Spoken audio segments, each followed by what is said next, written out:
Bien-aimés du Seigneur, loué soit Jésus-Christ. Aujourd'hui, sixième dimanche de Carême, c'est le dimanche des rameaux et de la passion du Christ.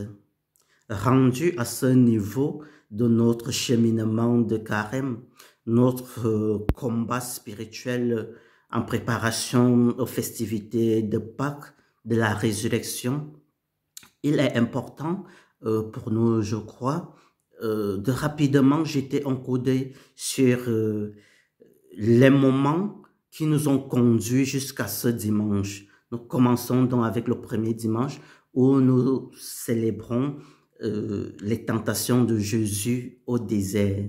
Ce sont certainement aussi nos propres tentations. Jésus nous donne l'arme de la parole de Dieu. Deuxième dimanche, c'est la transfiguration. La transfiguration ici est comme une sorte de préfiguration de la résurrection. Troisième dimanche, Jésus avec la Samaritaine autour du puits. À Jésus d'interroger la femme samaritaine, de lui demander si tu connaissais le don de Dieu, si tu savais le don de Dieu. Jésus se donne à nous comme la véritable eau vive, l'eau de vie éternelle. Quatrième dimanche, Jésus guérit l'aveugle de naissance, une façon pour lui de nous ouvrir au mystère de son Père, au mystère de Dieu dans notre vie de chaque jour. Cinquième dimanche, la semaine passée, c'est l'épisode de Jésus et de Lazare.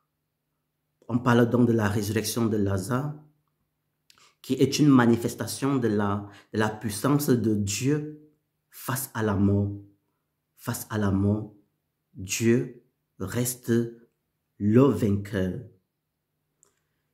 Aujourd'hui, sixième dimanche, dimanche des rameaux et de la passion du Christ, comme nous l'avons souligné, je crois qu'il n'y a pas meilleure homélie, meilleure méditation que d'entrer véritablement dans l'esprit de la passion, que d'écouter attentivement et méditer profondément le récit de la passion du Christ.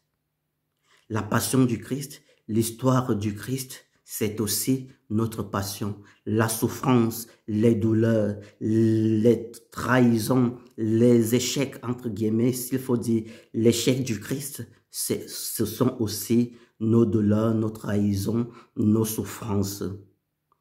Mais en plus, Jésus porte nos péchés pendant sa passion.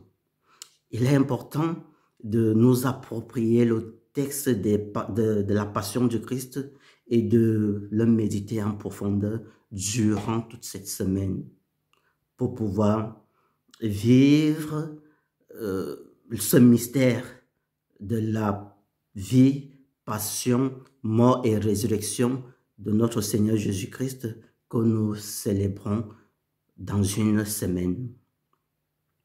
Je vous prie, vous et moi, d'entrer vraiment dans le silence. Jésus dit aujourd'hui, Père, pourquoi m'as-tu abandonné?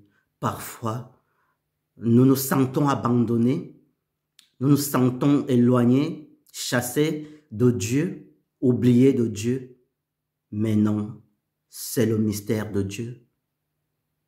Entrons dans le mystère de Dieu, les yeux fixés sur Jésus-Christ.